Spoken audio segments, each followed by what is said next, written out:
जब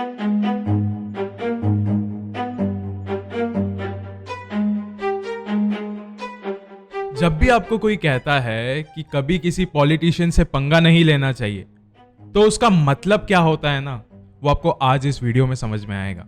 हर्षद मेहता, ये इंसान कौन है, ये शख्स कौन था, ये आज के हिंदुस्तान को बहुत अच्छी तरीके से पता है।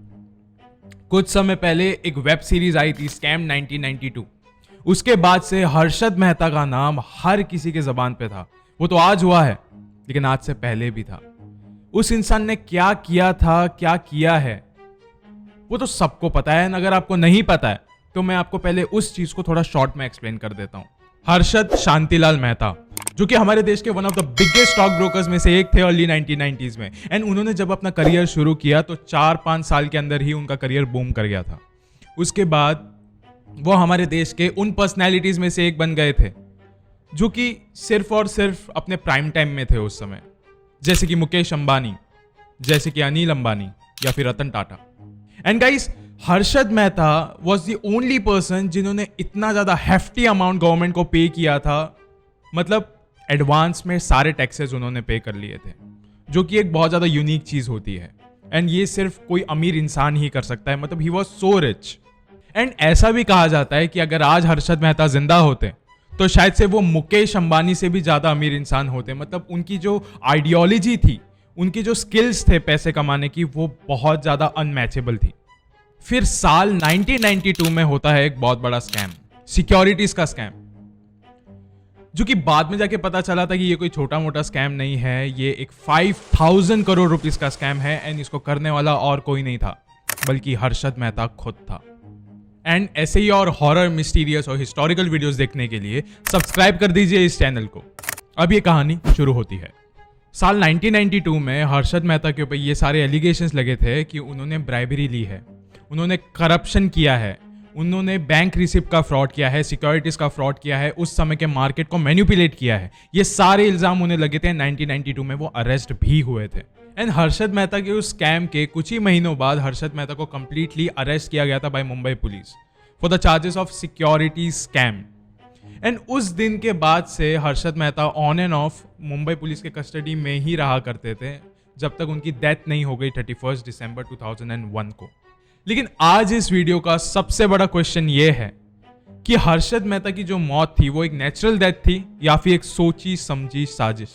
सो अब मैं आपको एक बात क्लियरली बता देता हूं कि हर्षद मेहता पे जब इतने सारे केसेस होने लग गए, उनको बहुत ज़्यादा टेंशन होने लग गया। एंड वो धीरे धीरे करके एक हार्ट के मरीज बनने लग गए। एंड उनको बहुत ज़्यादा टेंशन होता था, उनको हार्ट अटैक के भी बहुत ज़्यादा चांसेस होने लग गए थे। तो डॉक्टर्स ने उनको कुछ मेडिसिन लिख के दी थी कि ये जो मेडिसिन है अपने पास हमेशा रखना। कभी भी आपको लेफ्ट साइड मतलब अपने चेस्ट में पेन होने लग जाए तो इमीडिएटली ये दवाई खा लेना। अगर आप इसको अवॉइड करोगे तो बहुत ज़्यादा आपका नुकसान हो सकता है। एंड ये सब चीज़ों के बारे में पुलिस को बहुत अच्छे से पता था, क्योंकि जब हर्षद मेहता को पहली बार कस्टडी में लिया था तो उसी समय उनके फैमिली मेंबर्स ने ये बात इन्फॉर्म कर दी थी कि उनको हार्ट इश्यूज है, आपको ये सारी मेडिसिन उनको देने पड़ेंगे टाइम टू टाइम। एंड जब भी उनको हार्ट में कुछ इश्यूज होने लग जाए तो आपको ये मेडिसिन उनको देनी ही पड़ेगी इमीडिएटली।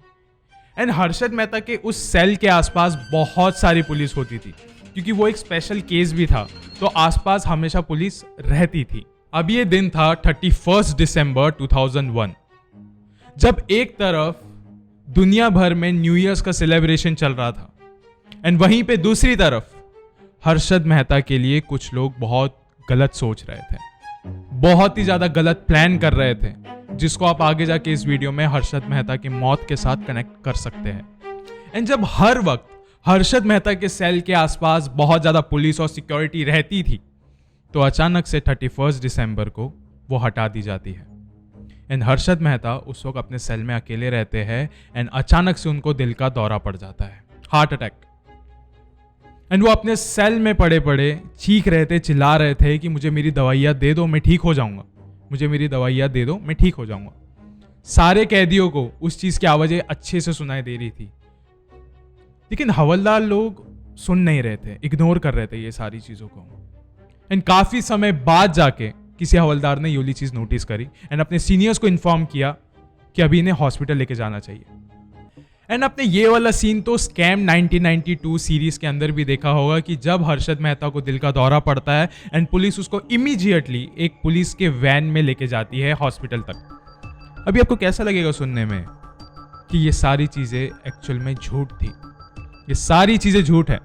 ये सारी चीजें झूठ इसीलिए है क्योंकि हर्षद मेहता को कभी भी किसी भी पुलिस वैन या फिर किसी भी गाड़ी में नहीं बिठाया गया, बल्कि हर्षद मेहता को जब दिल का दौरा पड़ा था तो उन्हें पुलिस स्टेशन से हॉस्पिटल तक चला चला के लेके गए, चला चला के, विच साउंड्स 100% इनह्यूमन। ये बिल्कुल बहुत खराब चीज़ है। लाइक ऐसा लग रहा है कि किसी ने बहुत गलत तरीके से इसे प्लान किया है क्योंकि हर जगह पे गाड़ियाँ अवेलेबल थी उस समय। एंड जैसे ही हर्षद मेहता हॉस्पिटल में पहुंचे एंड व्हील चेयर पे बैठे, उसी वक्त उनकी मौत हो गई थी। ये एक पूरा रिपोर्ट बनाया गया था।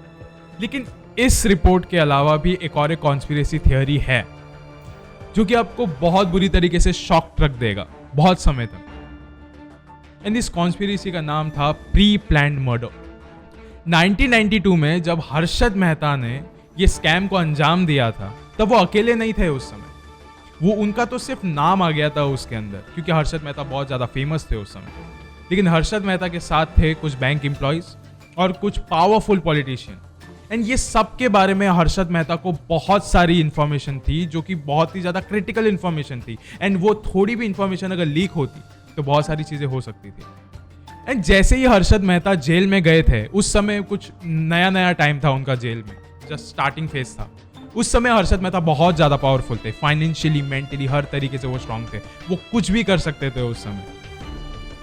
जब हर्षद मेहता इतने ज़्यादा स्ट्रांग थे तो उस समय वो कोई भी इंफॉर्मेशन दूसरों को पास करने से पहले सोच नहीं रहे थे। उनके दिमाग में उस समय बस एक चीज़ चल रही थी, मेरे पास जो भी इंफॉर्मेशन है किसी भी मिनिस्टर्स को लेके वो जल्दी से मैं कोर्ट के सामने रख देता हूँ एंड मैं इस स्कैंडल से बाहर निकल जाता हूँ। इसी जुनून में आके उनसे एक गलती हो गई थी कि पूरे मीडिया के सामने हर्षद मेहता ने सीधा सीधा उस समय के कांग्रेस लीडर और उस समय के prime minister PV Narasimha Rao के ऊपर यह एलिगेशन लगा दिया था कि इन्होंने मुझसे 1 करोड़ कैश लिया है एज अ ब्राइब इस स्कैंडल से बाहर निकलने के लिए। एंड उस समय सारा का सारा मीडिया एंड पूरा देश शॉक रह गया था। एंड उस समय के पॉलिटिशियन जो इसमें इन्वॉल्व थे वो भी यही बात सोच रहे थे, अगर ये इंसान सीधा प्राइम मिनिस्टर को तक हिला सकता है पूरी तरीके से तो हम क्या चीज़ है।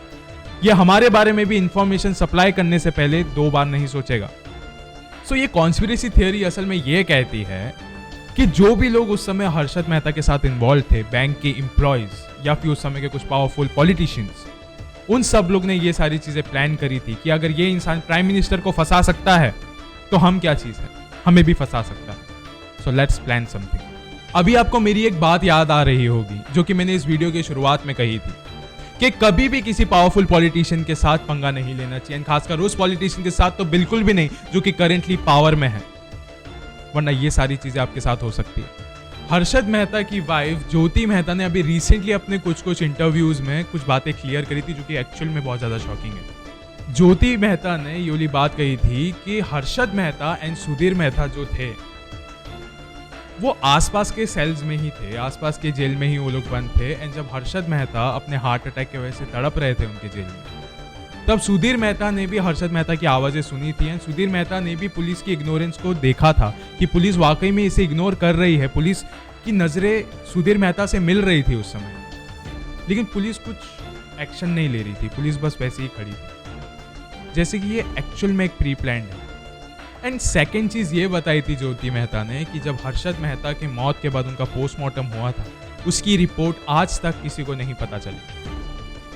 जबकि ज्योति मेहता ने बार बार रिपीटेडली हॉस्पिटल और पुलिस स्टाफ को रिक्वेस्ट किया था कि हमसे भी पोस्टमार्टम की जो रिपोर्ट है उसे प्लीज़ शेयर करिए, हम भी जानना चाहते हैं कि उनकी मौत कैसी हुई। लेकिन पुलिस और हॉस्पिटल स्टाफ सिर्फ यही कह रहे थे कि हम आपसे रिपोर्ट नहीं शेयर कर सकते, लेकिन हम आपको बस ये बता सकते हैं कि उनकी मौत हार्ट अटैक से हुई।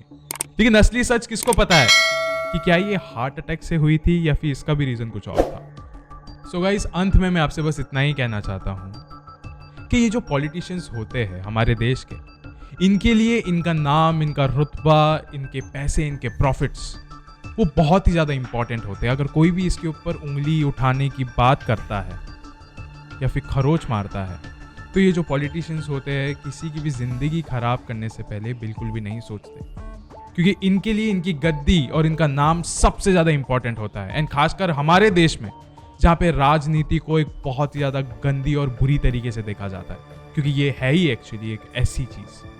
हमारे देश में तो फ्रीडम ऑफ स्पीच भी सिर्फ कहने के लिए है। अगर कोई भी आम जनता में से कोई भी मिडिल क्लास आदमी उठ के गवर्नमेंट पे उंगली उठाता है कि आप ये वाला काम गलत कर रहे हो या फिर ये वाला काम आप कर ही नहीं रहे हो, तो उस इंसान को पैसे देके चुप करा दिया जाता है या फिर हमेशा के लिए खामोश। एंड जो हर्षद मेहता था वो तो एक बिजनेसमैन था, सिर्फ और सिर्फ अपने प्रॉफिट के बारे में सोचता था। एंड प्रॉफिट के वजह से ही जाने अनजाने में वो कुछ पॉलिटिशियंस के साथ इस स्कैंडल में घुस तो गया, लेकिन उसको पता नहीं था कि ये जो पीएम होते हैं ये कितने ज्यादा पावरफुल होते हैं। सामने वाले का उनको पावर का अंदाजा ही नहीं था, कि उन्हें ऐसा लग रहा था कि शायद से वो ही सबसे ज्यादा पावरफुल है, मेरे पास पैसा है, मैं सबसे ज्यादा पावरफुल हूं, मैं मार्केट को मैनिपुलेट कर सकता हूं।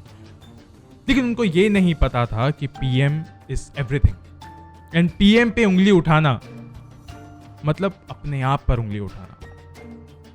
गाइस, आपको क्या लगता है कि हर्षद मेहता को एक नेचुरल मौत मिली थी या फिर एक प्री प्लान्ड मर्डर? प्लीज मुझे कमेंट्स में बता दीजिए। शुक्रिया।